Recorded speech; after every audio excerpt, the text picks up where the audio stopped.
Today I'm going to be unboxing the Test of Honour's miniatures game from Warlord Games. So this is a £35 box, direct from the manufacturer,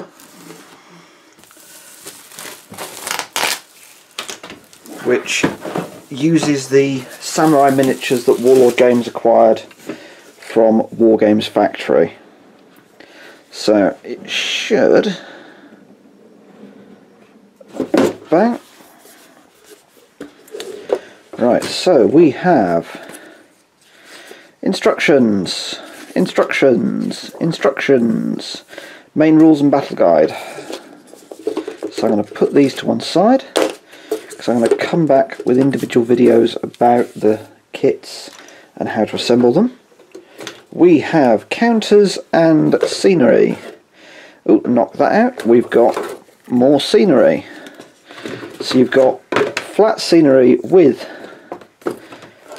the game. We have a deck of cards, the unit bases, the dice,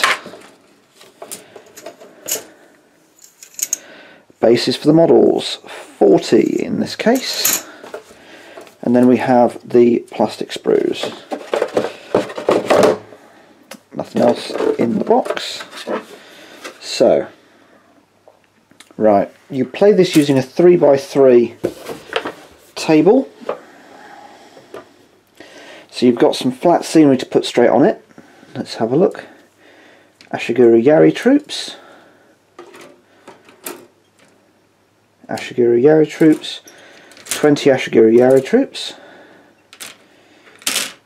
10 Ashiguru missile troops. And 5 samurai. So, I'm going to have a read of the books and I'm going to come back and give you my initial impressions. Having had a good read through the rules now, I'm a little more familiar with what's going on. So, in the game you get 20 Yari Ashiguru, you get 10 missile Ashiguru who can either have bows or arquebuses, and you get 5 samurai which you can arm with a variety of weapons. Using that, the standard game size for Test of Honour is 24 points. So you've got to take a samurai hero who costs 5, so it's about how you make up the rest of the 20 points in your warband. You can take 2 more samurai, which will take up another 8 points, leaving you with 12. But you've got to spend 1/3 of your points on commoners, so things like spearmen, sergeants, archers, musketmen, things like that. You can go with actually a very small warband. Taking groups of models is only marginally, costs 1 more point to take a group of spearmen than a spearman. Groups are certainly more, they're a little harder to manoeuvre, but they can take more damage. But if you compare things like bowmen at 2 points to a group of bowmen, who is 3 points, then you're paying for resilience, essentially.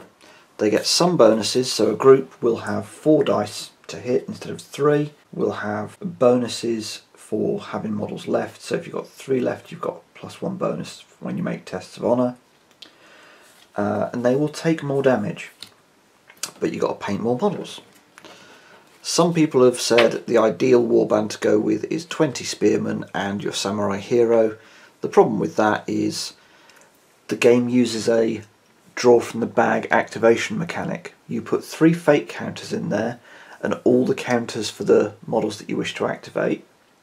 So samurai hero contributes 3, devoted samurai contributes 2, and spearman contributes 1. But you've got 3 fate counters in there. So the odds of you drawing 3 fate counters before you've moved all your stuff are actually reasonably high.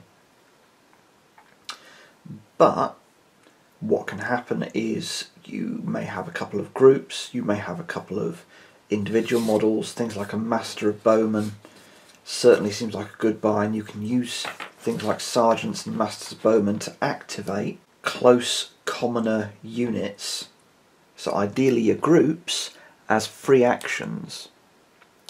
So commoners can do 1 action a turn, your standard samurai 2 and your samurai hero 3. That means Your samurai hero can sprint across the board. He can go 18 inches in a turn. The downside to that is he'll find himself significantly away from any support. He can try and avoid 3 things a turn, so he's more survivable. However, if you leave them out on their own, they will get shot full of arrows. What you want to do is perhaps block line of sight to him with a commoner group, and then move that commoner group out of the way, perhaps when you activate a sergeant, to let your hero charge out. I can certainly see a lot of pluses and minuses to big forces. I've been thinking I'll take 3 or 4 groups in my 24 points, and the rest I'll have for things that will boost those groups or samurai. This is the only set that I've got. I'm very interested in getting hold of the bandits set and putting together some bandits. Bandits again have got very cheap groups at 2 points per group. The Ronin set, again Ronin thugs are 2 points per group, and it lets you take a fair few models. Skill cards come in when you start playing in the campaign, as do the injury cards. Dishonour cards you can collect if you do dishonourable things, but taking a dishonour card lets you boost the effect of a die roll. In return, the next time you perform a test of honour, you'll lose 1 die when you do so. But the set is a good solid set. For £35 you get 35 models, and all the rules, and all the cards, and some punch out terrain, and all the counters, and all the dice. It is not a very rules heavy set. The main rules are this thick, and in here you've got 16 pages of rules.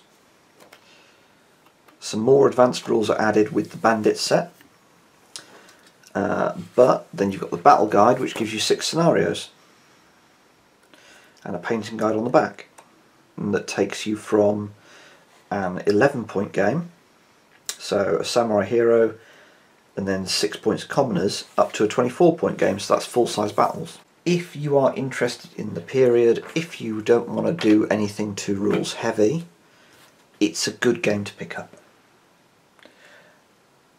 Some people have complained about historical accuracy. It can be as historically accurate as you want to make it, basically. I know that there's going to be a ninja set coming out soon. If you don't want to play with ninja, you don't have to. If you want to go with absolutely as groggy, historically accurate as you want, do it. Because most likely you'll be playing it at home with the people that you know, who will know that you're a massive grog. So it's not really going to affect anybody if ninjas come out, but you don't play with them. Because again, you're playing that at home. I very much want to get hold of the bandit set. It looks really good, and they're all metal models in there. I am going to find some of my very old Legend of the Five Rings metal models, and I will probably pick up some Peri Samurai as well, but I will put together some of the Wargames Factory, now Warlord Samurai and Ashiguru, and I will do videos of doing so to give you guys an idea of how it's put together. But I am very happy with the game for the price I got it. I also picked up the Unarmoured Samurai Hero with it, to give me another metal model. But I like the look of it. I've signed up to the event next year at Warlord Games. I would recommend it for probably any player really who is interested in the period and is interested in skirmish samurai gaming. If you've liked this video, hit like or subscribe. If you've got an opinion, leave a comment below. Good gaming.